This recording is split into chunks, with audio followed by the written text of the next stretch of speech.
Kita akan membahas pertanyaan masih seputar wudhu. Ini ada pertanyaan dari teman-teman tentang bagaimana hukumnya wudhu di kamar mandi atau wudhu di toilet. Karena tidak semua orang punya ruangan khusus untuk wudhu. Dan memang anehnya kita ini ya.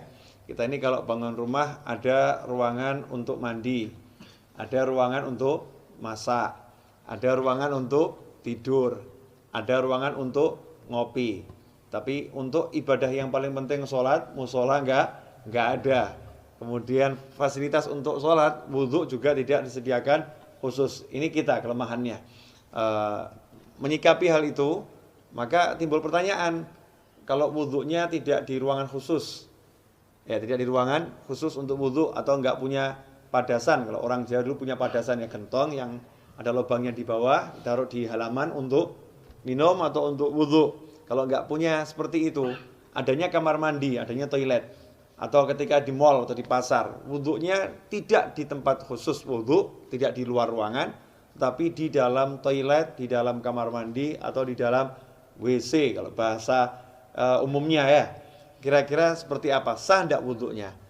Kalau ditanya wudhunya sah atau tidak, maka wudhunya sah kalau memang syarat-syarat sahnya wudhu dipenuhi, kemudian hal-hal yang membatalkan wudhu tidak dilakukan, wudhunya sah-sah saja. Tetapi timbul masalah, orang wudhu itu ada sunnah-sunnah dan ada adab. Di antara sunnah-sunnahnya adalah membaca Bismillahirrahmanirrahim di awal wudhu seperti yang sudah dijelaskan. Kemudian nanti ada doa setelah wudhu. Dan ada adab-adab yang diajarkan oleh para ulama. Ada ulama-ulama yang menyusun doa-doa ketika basuh wajah, doa ketika berkumur, doa ketika membasuh tangan, doa ketika membasuh kaki, seperti yang dijelaskan oleh Imam Ghazali dalam kitabnya Bidayatul Hidayah. Jadi memang doa-doa itu tidak diajarkan Rasulullah SAW, tapi orang diajarkan untuk berdoa kapanpun ya. Apalagi kalau doa ini dari para ulama. Lantas bagaimana kita mau membaca doa di dalam kamar mandi? Atau kita mau membaca Bismillahirrahmanirrahim sedangkan di dalam kamar mandi. Sementara kita ketahui Nabi kita Muhammad SAW mengajarkan agar kita tidak membaca lafzul jalalah, asma Allah, atau ayat-ayat Al-Quran, atau doa-doa di dalam toilet, di dalam kamar mandi. Emang apakah ada sumber hadisnya? Ada. Kita semua tahu baginda Muhammad SAW itu punya cincin. Ya, punya cincin. Khatiman min fiddah, dari perak. Ya, Rasulullah punya cincin dari perak, yang cincin itu fungsinya sekaligus sebagai stempel.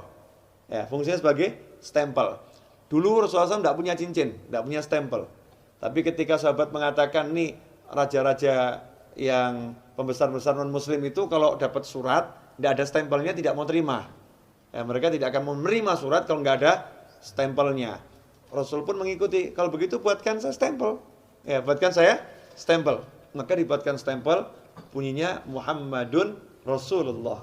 Ya, Muhammadun Rasulullah. Jadi Allahnya paling atas, berupa cincin dari perak.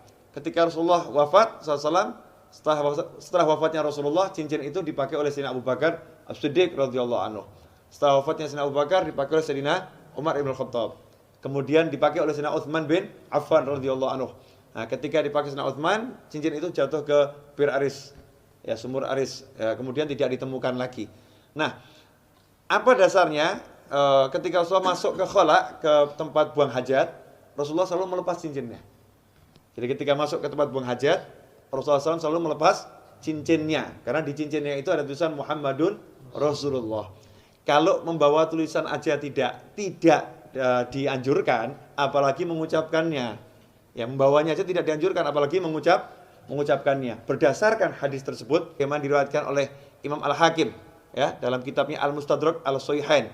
Di situ beliau menyatakan, anna Rasulullah labisa khatiman naksuhu Muhammadur Rasulullah fakana idza dakhala al-khala wada'ahu. Kata Al-Hakim dalam kitab Al-Mustadrak, Az-Zuhri menyebutkan bahwasanya Rasulullah SAW punya cincin yang tulisannya adalah Muhammadun Rasulullah.